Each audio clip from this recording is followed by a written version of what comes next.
जय श्री कृष्णा। राधे राधे। आज आप लोग सुनेंगे दुर्गा शपथ सती पाठ अध्याय 2, दूसरा अध्याय। इस अध्याय में देवताओं के तेज से देवी का प्रादुर्भाव और महिषासुर की सेना का वध का वर्णन है। महर्षि मेधा बोले, प्राचीन काल में देवताओं और असुरों से पूरे 100 वर्षों तक घोर युद्ध हुआ था और देवराज इंद्र देवताओं के नायक थे। इस युद्ध में देवताओं की सेना परास्त हो गई थी और इस प्रकार संपूर्ण देवताओं को जीत महिषासुर इंद्र बन बैठा था। युद्ध के पश्चात हारे हुए देवता प्रजापति श्री ब्रह्मा को स्थान लेकर उस स्थान पर पहुँचे जहाँ पर कि भगवान शंकर विराजमान थे।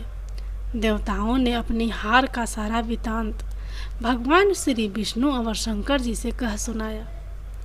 वह कहने लगे, हे प्रभु, महिषासुर सूर्य, चंद्रमा, इंद्र, अग्नि, वायु, यम, वरुण तथा अन्य देवताओं के सब अधिकार छीनकर सबका अधिष्ठता स्वयं बन बैठा है।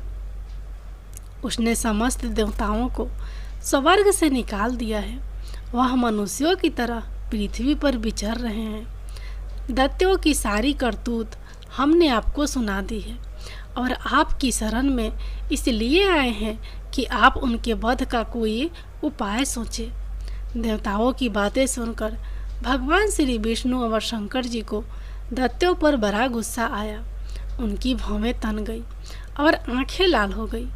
गुस्से से भरे हुए भगवान विष्णु के मुख से बड़ा भारी तेज निकला और उसी प्रकार का तेज भगवान शंकर, ब्रह्मा और इंद्र आदि दूसरे देवताओं के मुख से प्रकट हुआ।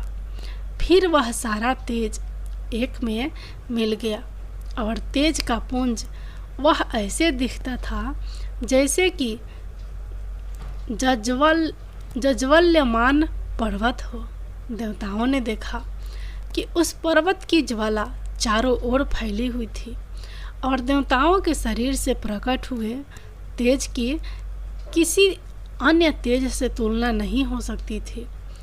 एक स्थान पर इकट्ठा होने पर वह तेज एक देवी के रूप में परिवर्तित हो गया और अपने प्रकाश से तीनों लोकों में व्याप्त जान पड़ा। वह भगवान शंकर का तेज था। उससे देवी का मुख प्रकट हुआ। यमराज के तेज से उसके सिर के बाले बने। भगवान श्री विष्णु के तेज से उसकी भुजाएं बनी। चंद्रमा के तेज से दोनों स्तन और इंद्र के तेज से जंघा तथा पिंडली बनी और पृथ्वी की तेज से नितंब भाग बना। ब्रह्मा के तेज से दोनों चरण और सूर्य के तेज से उनकी अंगुलियां पैदा हुई। वसुओं के तेज से हाथों की उंगलियां एवं कुबेर के तेज से नासिका बने। प्रजापति के तेज से उसके दांत और अग्नि के तेज से उसके नेत्र बने। संध्या के तेज से उसकी भौहें और वायु के तेज से उसके कान प्रकट हुए थे। इस प्रकार उस देवी का प्रादुर्भाव हुआ था। महिषासुर से पराजित देवता उस देवी को देखकर अत्यंत प्रसन्न हुए। भगवान शंकर ने अपने त्रिशूल में से एक त्रिशूल निकालकर उस देवी को दिया और भगवान विष्णु ने अपने चक्र में से एक चक्र निकालकर उस देवी को दिया। वरुण ने अपने चक्र में से एक चक्र निकालकर उस देवी को दिया। वरुण ने देवी को शंख भेंट किया। अग्नि ने इसे शक्ति दी। वायु ने उसे धनुष और बाण दिए। सहस्त्र नेत्रों वाले श्री देवराज इंद्र ने उसे अपने ब्रज से उत्पन्न करके ब्रज दिया और ऐरावत हाथी का एक घंटा उतारकर देवी को भेंट किया। यमराज ने उसे काल दंड में से एक दंड दिया। वरुण ने उसे पास दिया। प्रजापति ने उस देवी को स्फटिक की माला दी और ब्रह्मा जी ने उस कमन धनुष दिया। सूर्य ने देवी के समस्त रोमों में अपनी किरणों का तेज भर दिया। काल ने उस चमकती हुई ढाल और तलवार दी और उज्जवल हार और दिव्य वस्त्र उसे भेंट किए और इसके साथ ही उसके दिव्य चूड़ामणि दी। 2 कुंडल, कंकन, उज्जवल अर्धचंद्र, बाहों के लिए बाजूबंद, चरणों के लिए नूपुर, गले के लिए सुंदर हंसली और अंगुलियों के लिए रत्नों की बनी हुई अंगूठियाँ उसे दी। विश्वकर्मा ने उनको फरसा दिया और उसके साथ ही कई प्रकार के अस्त्र और अभेद कवच दिए और इसके अतिरिक्त उसने कभी ना कुम्हलाने वाले सुंदर कमलों की मालाएं भेंट की।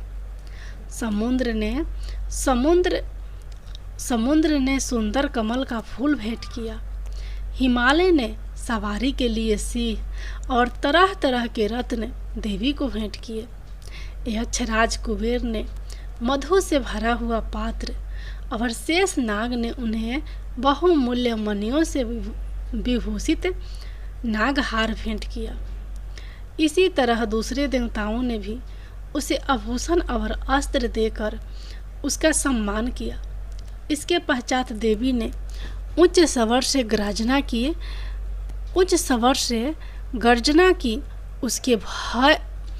उसके इस भयंकर नाद से आकाश गूंज उठा। देवी का वह उच्च स्वर से किया हुआ सिंहनाद समा न सका। आकाश उनके सामने छोटा प्रतीत होने लगा। उससे बड़े जोर की प्रतिध्वनि हुई जिससे समस्त विश्व में हलचल मच गई और समुद्र कांप उठे, पृथ्वी डोलने लगी और सह के सह पर्वत हिलने लगे। देवताओं ने उस समय प्रसन्न हो सिंहवाहिनी जगदम्बी देवी से कहा, देवी तुम्हारी जय हो। इसके साथ महर्षियों ने भक्ति भाव से विनम्र होकर उनकी स्तुति की। संपूर्ण त्रिलोकी को शोकमगन देखकर दैत्यगण अपनी सेनाओं को साथ लेकर और हथियार आदि सजाकर उठ खड़े हुए। महिषासुर के क्रोध की कोई सीमा नहीं थी। उसने क्रोध में भर कर कहा, यह सब क्या उत्पात है। फिर वह अपनी सेना के साथ उस ओर दौड़ा जिस ओर से भयंकर नाद का शब्द सुनाई दिया था और आगे पहुंचकर उसने देवी को देखा जो कि अपनी प्रभा से तीनों लोकों को प्रकाशित कर रही थी। उसके चरणों के भार से पृथ्वी दबी जा रही थी। माथे के मुकुट से आकाश में एक रेखा सी बनी रही थी और उसके धनुष की टंकोर से सब लोग क्षुब्ध हो रहे थे। देवी अपनी सहस्त्र भुजाओं को संपूर्ण दिशाओं में फैलाए खड़ी थी। इसके पश्चात उनका दैत्यों के साथ युद्ध छिड़ गया और कई प्रकार के अस्त्र शस्त्रों से सब की सब दिशाएं उपद्रवित होने लगी। महिषासुर की सेना का सेनापति चिच्छुर नामक एक महान असुर था। वह आगे बढ़कर देवी के साथ युद्ध करने लगा और दूसरे दैत्यों की चतुरंगिनी सेना साथ लेकर चमार भी लड़ने लगा और 60,000 चामर भी लड़ने लगा और 60,000 महारथियों को साथ लेकर उद्रग्र नामक महादैत्य आकर युद्ध करने लगा और महाहनु नामक असुर 1 करोड़ रथियों को लेकर असली लोमा नामक असुर 5 करोड़ सैनिकों को साथ लेकर युद्ध करने लगा। वास्कल नामक असुर 60 लाख असुरों के साथ युद्ध में आ डटा। बिडाल नामक असुर 1 करोड़ रथियों सहित लड़ने को तैयार था। इन सब के अतिरिक्त और भी हजारों असुर हाथी और घोड़े साथ लेकर लड़ने लगे और इन सब के पश्चात महिषासुर करोड़ों रथों, हथियारों और घोड़ा सहित वहां आकर देवी के साथ लड़ने लगा। सभी असुर, तोमर, भिनिंदपाल, शक्ति मूसल, खंडकों, फरसों, पट्टियों के साथ रणभूमि में देवी के साथ युद्ध करने लगे। कई शक्तियाँ फेंकने लगे और कोई अन्य शस्त्र आदि पश्चाताप। सब के सब दैत्य अपनी अपनी तलवारों हाथों में लेकर देवी की ओर दौड़े और उसे मार डालने का उद्योग करने लगे। मगर देवी ने क्रोध में भरकर खेल ही खेल में उनके सब अस्त्रों शस्त्रों को काट दिया। इसके पश्चात ऋषियों और देवताओं ने देवी की स्तुति आरंभ कर दी और वह प्रसन्न होकर असुरों के शरीरों पर अस्त्र शस्त्रों की वर्षा करती रही। देवी का वाहन भी क्रोध में भरकर दैत्य सेना में इस प्रकार विचरने लगा जैसे कि वन में दावानल फैल रहा है। युद्ध करती हुई देवी ने क्रोध में भर जितने सासों को छोड़ा वह तुरंत ही सैकड़ों हजारों गणों के रूप में परिवर्तित हो गए। फरसे, भिनिंद, पाल, खंडक तथा पट्टिस इत्यादि अस्त्रों के साथ दैत्यों से युद्ध करने लगे। देवी की शक्ति से बढ़े हुए वह गण दैत्यों का नाश करते हुए ढोल, शंख व मृदंग आदि बजा रहे थे। तदंतर देवी ने त्रिशूल, गदा, शक्ति, खंडक इत्यादि से सहस्त्रों असुरों को मार डाला। कितनों को घंटे की भयंकर आवाज से ही यमलोक पहुंचा दिया। कितने ही असुरों को उसने पास में बांधकर पृथ्वी पर धर घसीटा। कितनों को अपनी तलवार से टुकड़े टुकड़े कर दिए और कितनों को गदा की चोट से धरती पर सुला दिया। कई दैत्य मुसल की मार से घायल होकर रक्त वमन करने लगे और कई सूल से छाती फट जाने के कारण पृथ्वी पर लेट गए और कितनों की बांध से कमर टूट गई। देवताओं को पीड़ा देने वाले दैत्य कट कट कर मरने लगे। कितनों की बाहें अलग हो गई, कितनों की गिमाएं कट गई, कितनों के सिर कट गए, कितनों के सिर कट कर दूर भूमि पर लुढ़क गए, कितनों के शरीर बीच में से कट गए और कितनी ही जंघाएं कट गई और वह पृथ्वी पर गिर पड़े। कितने ही सिरों व पैरों के कटने पर भी भूमि पर से उठ खड़े हुए और शस्त्र हाथ में लेकर देवी से लड़ने लगे। और कई दैत्यगण भूमि में बाजों की ध्वनि के साथ नाच रहे थे। कई असुर जिनके सिर कट चुके थे बिना सिर के धड़ से ही हाथ में शस्त्र लिए हुए लड़ रहे थे। दैत्य रह रहकर ठहरो ठहरो करते हुए देवी को युद्ध के लिए ललकार रहे थे। जहाँ पर यह घोर संग्राम हुआ था वहाँ की भूमि रथ, हाथी, घोड़े और असुरों की लाशों से भर गई थी और असुर सेना के बीच में रक्तपात होने के कारण रुधिर की नदियाँ बह रही थी।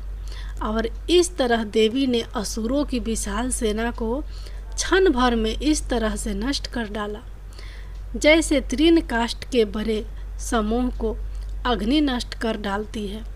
और देवी का सिंह भी गर्दन के बालों को हिलाता हुआ और बड़ा शब्द करता हुआ असुरों के शरीरों से मानो उनके प्राणों को ढूंढ रहा था।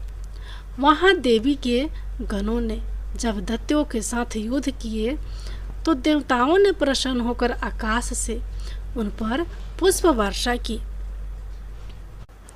महिषासुर की सेना नष्ट होती देखकर उस सेना का सेनापति चिच्छुर क्रोध में भर देवी के साथ युद्ध करने के लिए आगे बढ़ा। वह देवी पर इस प्रकार बाणों की वर्षा करने लगा मानो सुमेरु पर्वत पानी की धार बरसा रहा हो। इस प्रकार देवी ने अपने बाणों से उसके बाणों को काट डाला तथा उसके घोड़ों और सारथी को मार दिया। साथ ही उसके धनुष और उसकी अत्यंत ऊंची ध्वज को भी काट कर नीचे गिरा दिया। उसका धनुष कट जाने के पश्चात उसके शरीर के अंगों को भी अपने बाणों से बिध दिया। धनुष, घोड़ों और सारथी के नष्ट हो जाने पर वह असुर ढाल और तलवार लेकर देवी की तरफ आया।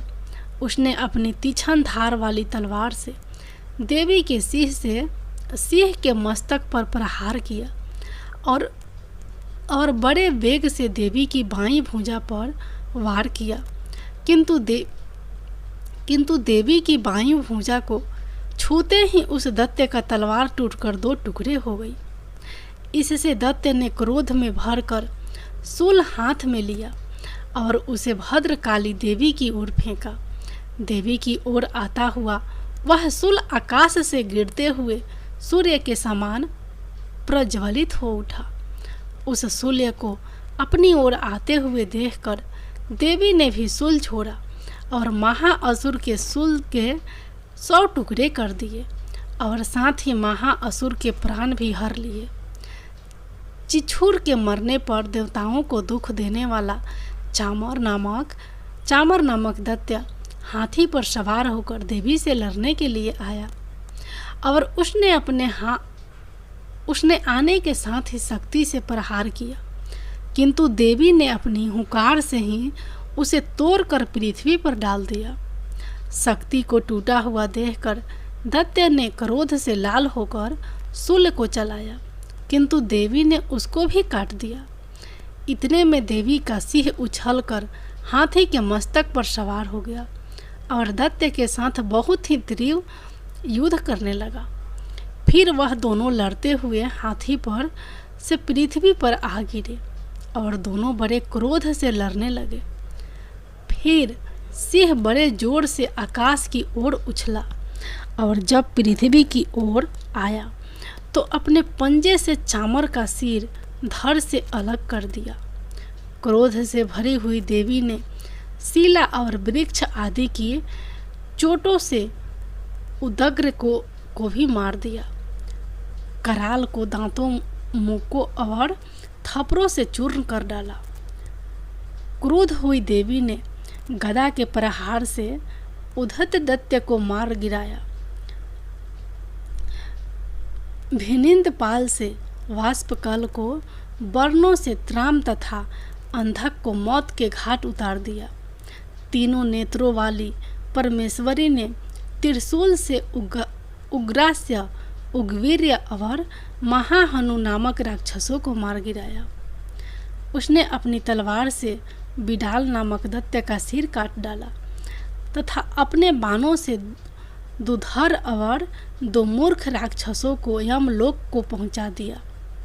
इस प्रकार जब महिषासुर ने देखा कि देवी ने मेरी सेना को नष्ट कर दिया है, तो वह भैंसे का रूप धारण कर देवी के गणों को दुख देने लगा। उन गणों में कितनों को उसने मुख से प्रहार से, कितनों को खूरों से, कितनों को पूंछ से, कितनों को सींगों से, बहुतों को दौड़ाने के वेग से, अनेकों को सिंहनाद से, कितनों को चक्कर देकर और कितनों को श्वास वायु में झोंकों से पृथ्वी पर गिरा दिया।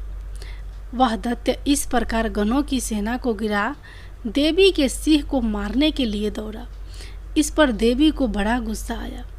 उधर दैत्य भी क्रोध में भरकर धरती को खूरों से खोदने लगा तथा सींगों से पर्वतों को उखाड़ उखाड़ कर धरती पर फेंकने लगा और मुख से शब्द करने लगा।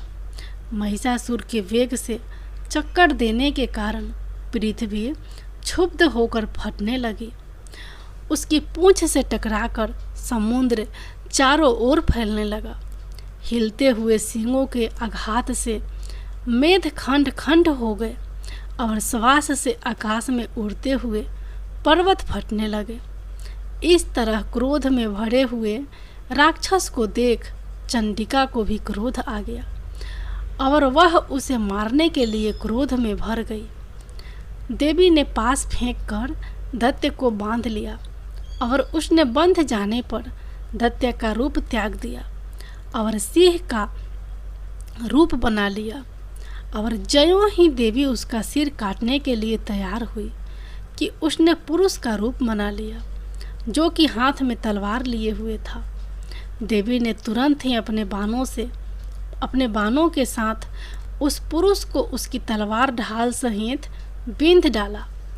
इसके पश्चात वह हाथी के रूप में दिखाई देने लगा और अपनी लंबी सूंड से देवी के सिंह को खींचने लगा और गरजने लगा। देवी ने अपनी तलवार से उसकी सूंड काट डाली। तब राक्षस ने एक बार फिर भैंसे का रूप धारण कर लिया और पहले की तरह चर अचर जीवों सहित समस्त त्रिलोकी को व्याकुल करने लगा। इसके पश्चात क्रोध में भरी हुई देवी बारंबार उत्तम मधु का पान करने लगी और लाल लाल नेत्र करके हंसने लगी। उधर बल वीर्य तथा मद से क्रोध हुआ दैत्य भी गरजने लगा। अपने सिंहों से देवी पर पर्वतों को फेंकने लगा। देवी अपने बाणों से उसके फेंके हुए पर्वतों को चूर्ण करती हुई बोली, ओ मूढ़, जब तक मैं मधुपान कर रही हूँ तब तक तू गरज ले, और इसके पश्चात मेरे हाथों तेरी मृत्यु हो जाने पर देवता गरजेंगे। महर्षि मेधा ने कहा। यो कहकर देवी उछलकर उस दैत्य पर जा चढ़ी और उसको अपने पैर से दबाकर शूल से उसके गले पर आघात किया। देवी के पैर से दबने पर भी दैत्य अपने दूसरे रूप से अपने मुख से बाहर होने लगा। अभी वह आधा ही बाहर निकला था कि देवी ने अपने प्रभाव से उसे रोक दिया। जब वह आधा निकला हुआ ही दैत्य युद्ध करने लगा तो देवी ने अपनी तलवार से उसका सिर काट दिया। इसके पश्चात सारी राक्षस सेना हाहाकार करती हुई वहां से भाग खड़ी हुई और सब देवता अत्यंत प्रसन्न हुए तथा ऋषियों महर्षियों सहित देवी की स्तुति करने लगे। गंधर्वराज गान करने तथा अप्सराएं नृत्य करने लगी। माँ दुर्गा की जय।